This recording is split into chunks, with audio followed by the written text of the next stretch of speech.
তো অক্ষরেখার হিসাব অনুযায়ী কিন্তু যে একটা অক্ষরেখার উপরে যতগুলো দেশ আছে, মনে করো এই অক্ষরেখার উপরে এখান থেকে শুরু করে একেবারে এই প্রান্ত পর্যন্ত যতগুলো দেশ আছে, এরা একই রকম তাপ পায় সূর্যের কাছ থেকে।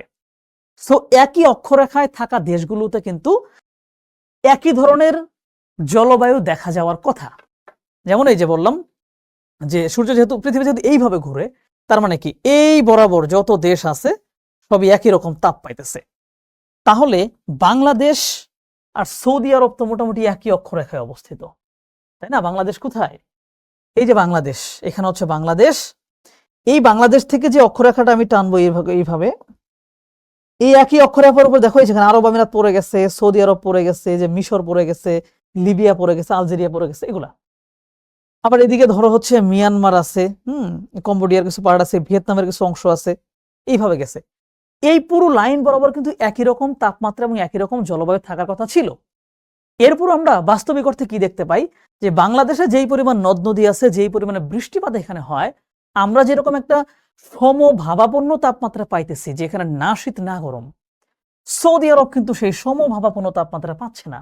সৌদি আরবে দিনের বেলা প্রচন্ড গরম, রাতে প্রচন্ড ঠান্ডা, চরম ভাবাপন্ন তাপমাত্রা, বৃষ্টিপাত খুবই কম হচ্ছে।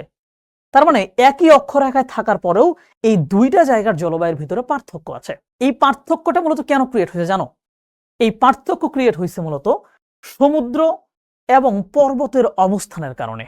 আবার ধরো বাংলাদেশের যেই অক্ষরেখা, এই অক্ষরেখা বরাবর ইন্ডিয়ার রাজস্থানে হচ্ছে মরুভূমি আছে। এই অক্ষরেখা থেকে সামান্য উপরে, আহামরি বেশি উপরে না, এই ধরো কাশ্মীর অঞ্চল আবার প্রচন্ড ঠান্ডা, সেখানে বরফ পড়ে যায়। খুব বেশি অক্ষরেখার পার্থক্য না, কিন্তু খুব বেশি পার্থক্য না। বাংলাদেশ থেকে আহামরি বেশি উপরে না, পঞ্চগড় থেকে সামান্য একটু দূরত্বে সিকিমে বরফ পড়ে। এই যে সামান্য পার্থক্যের কারণেই বা একই রেখায় থাকার ফলেও এত এত জলবায়ুগত পার্থক্য কেন? কারণ বিভিন্ন নিয়ামক আছে, জলবায়ুকে নিয়ন্ত্রণকারী বিভিন্ন জিনিস আছে যেগুলো জলবায়ুকে নিয়ন্ত্রণ করে। মানে ওখানকার বাতাস কতটা ঠান্ডা হবে এইটা নিয়ন্ত্রণ করে, ওখানে কি পরিমাণ বৃষ্টিপাত হবে এইটা নিয়ন্ত্রণ করে, ওখানে বাতাস কোন দিক দিয়ে এসে কি ঘটবে সবই নিয়ন্ত্রণ করে। আর এইটা নিয়ন্ত্রণ করার জন্য বাংলাদেশে যে দুইটা উপাদান সবচেয়ে বেশি ভূমিকা রাখছে, একটা হচ্ছে সমুদ্র আর একটা হচ্ছে পর্বত। কি কি পর্বত, কি কি সমুদ্র, দেখো আমি তোমাদের এখানে একেবারে ম্যাপের ভিতরে ক্লিয়ার করে দেখাচ্ছি, মজা লাগবে অনেক। ঠিক আছে, বাংলাদেশের ম্যাপ দেখলে এই উপর দিকে দেখো, এই যে এই রিজিয়নটা যেখানে সাদা সাদা দেখতে পাচ্ছ, এটা হচ্ছে হিমালয়ান রেঞ্জ, তাই না? একেবারে তিব্বত সহ এই পুরোটা হচ্ছে হিমালয়ান রেঞ্জ। অনেক উঁচু একটা পর্বতমালা, যেটার সর্বোচ্চ উচ্চতা হচ্ছে এভারেস্ট প্রায় 9 কিলোমিটারের মতো এই ভূপৃষ্ঠ থেকে। অনেক উঁচু, বুঝতে পারতেছো? তার মানে আমাদের উত্তরে হচ্ছে অনেক উঁচু ভূমি আছে, আর দক্ষিণে কি আছে? দক্ষিণে সমুদ্র আছে। জলবায়ুর দুইটা গুরুত্বপূর্ণ নিয়ামক হচ্ছে, একটা হচ্ছে সমুদ্র আর একটা হচ্ছে পর্বতের অবস্থান। বাংলাদেশের জলবায়ুকে নিয়ন্ত্রণ করার জন্য এই দুইটা উপাদান বা দুইটা নিয়ামক চমৎকারভাবে ভূমিকা রাখছে। দেখো, বায়ু প্রবাহিত হয়, পৃথিবী যেহেতু এইভাবে ঘুরতেছে এবং পৃথিবীর বিভিন্ন জায়গায় যেহেতু সমান হারে সূর্যের তাপ পড়ে না, এই কারণে তাপের তারতম্যের ফলে বায়ু কিন্তু প্রবাহিত হয় নানান দিকে।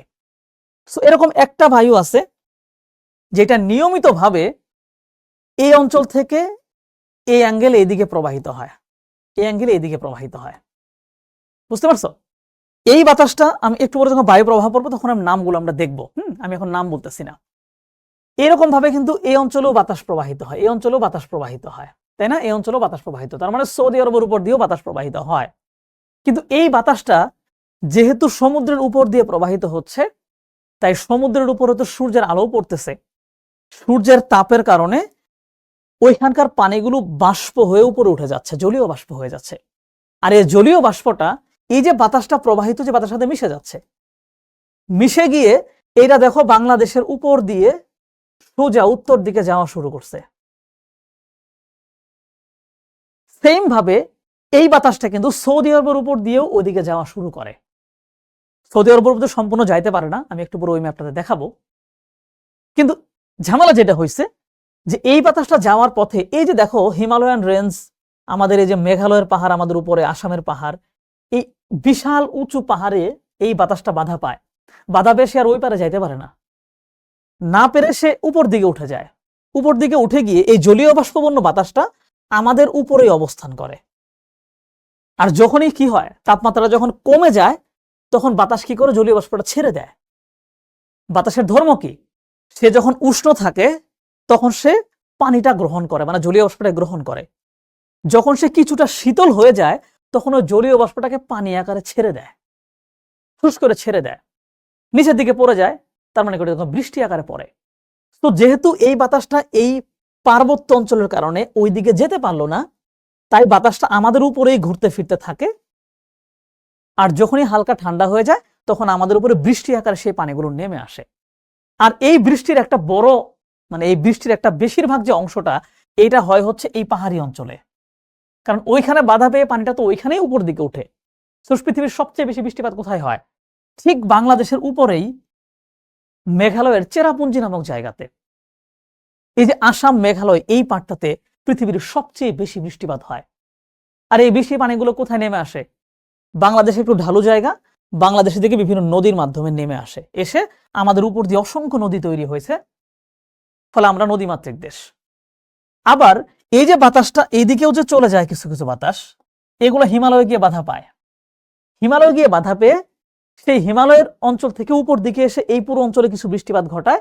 আবার হিমালয়ের গায়ে বৃষ্টিপাত ঘটিয়ে বা হিমালয়ের অনেক উঁচু দিকে সেগুলো বরফে পরিণত হয়ে সেই বরফ গলে গলে অসংখ্য নদী হিমালয় থেকে এভাবে বেরিয়ে আসছে, এবং বেরিয়ে এসে এই সমভূমি বেয়ে এগুলা বাংলাদেশ দিয়ে প্রবাহিত হয়ে আমাদের উপর দিয়ে গেছে। তার মানে বাংলাদেশে যে বৃষ্টিপাত হচ্ছে, এই বৃষ্টিপাতের পিছনে প্রধান দুইটা কারণ। এক, আমাদের দক্ষিণে সমুদ্র আছে, যে সমুদ্র থেকে জলীয় বাষ্প বাতাসের মাধ্যমে আমাদের উপর দিয়ে প্রবাহিত হয়। সেই জলীয় বাষ্পটা আমাদের উত্তরের পাহাড়ি অঞ্চল থাকার কারণে উপর দিকে আর যেতে পারে না, এখানে আটকায় যায়। আটকায় গিয়ে আমাদের উপরে বৃষ্টিপাত ঘটায় এবং এই পাহাড় থেকে নদী তৈরি হয়ে আমাদের দেশের উপর দিয়ে প্রবাহিত হয়। এই দুইটা কারণে আমাদের দেশে প্রচুর বৃষ্টিপাত হচ্ছে এবং নদী প্রবাহিত হচ্ছে, যার ফলে আমরা সুজলা সুফলা শস্য শ্যামলা দেশে পরিণত হয়েছি। কিন্তু আমরা এবার ওই ম্যাপে যাই। ওই ম্যাপটা তুমি খেয়াল করলে দেখলে বুঝতে পারবা যে ওইখানে কেন এই সেম ঘটনাটা ঘটে না। ইতিমধ্যে তোমরা অনেকে ধরেও ফেলছো, কিন্তু যারা যারা স্মার্ট আছো তারা ধরে ফেলছো। খেয়াল করে দেখো সৌদি আরবের অবস্থান কোথায়। এই যে এটা হচ্ছে সৌদি আরবের অবস্থান। বাতাসটা যেহেতু একটু অ্যাঙ্গেল হয়ে প্রবাহিত হয়, এই অ্যাঙ্গেলটা কেন হয় সেটা আমি যখন বায়ু প্রবাহ পড়াবো একটু পর অনেক, যখন এভাবে প্রবাহিত হয় তখন দেখো সৌদি আরবের ঠিক দক্ষিণ পাশে কিন্তু একদম সমুদ্র পাওয়া যাচ্ছে না, একটু স্লাইডলি সমুদ্র পাওয়া যাচ্ছে। এখানে এই যে সোমালিয়ার অংশ আছে, ইথিওপিয়ার অংশ আছে। আর বাতাস যেহেতু অ্যাঙ্গেল হয়ে যায়, তাই এই যে সৌদি আরবের উপরে যে বাতাসটা যায়, সেই বাতাসটা এই যে এইখান থেকে আফ্রিকার উপর দিয়ে প্রবাহিত হয়। তো আফ্রিকার উপর দিয়ে প্রবাহিত হওয়ার সময় এই অঞ্চলে পাহাড় টাহারে বাধা পেয়ে অনেক বাতাস এখানেই বৃষ্টিপাত ঘটায় ফেলে। শেষ মোমেন্টে যেই বাতাসটা সৌদি আরবের উপরে যায়, সেই বাতাসে খুব বেশি পরিমাণে জলীয় বাষ্প থাকে না, এক নাম্বার কারণ। দুই নাম্বার হচ্ছে যেইটুকু জলীয় বাষ্প থাকে ওইটা তো কোনো একটা পার্বত্য অঞ্চলে তো বাধা পাইতে হবে। ওই পার্বত্য অঞ্চল সৌদি আরবের উত্তরে নাই, দ্যাটস ওয়াই বাতাসটা বাধা না পেয়ে এই বাতাসটা সোজা চলে যায় ইউরোপের আল্পস পর্বতের এই দিকে। এইখানে গিয়ে বাধা পেয়ে সেইখানে তুষারপাত ঘটায়। কেন তুষারপাত, কেন বৃষ্টিপাত না? কারণ বৃষ্টিপাত ঘটাইতে হইলে যেই পরিমাণ তাপমাত্রা লাগে ওই পরিমাণ তাপমাত্রা এই অঞ্চলে নাই, এই অঞ্চলের তাপমাত্রা আরো কম। তো বেশি তাপমাত্রা কম হয়ে গেলে ওই জলীয় বাষ্পটা আর পানি হইতে পারে না, ছোট্ট ছোট বরফ কণায় পরিণত হয়। আর ছোট্ট ছোট বরফ কণা মানেই তুষারপাত ঘটে। বুঝতে পারছো? তুষারপাত কোন অঞ্চলে ঘটে?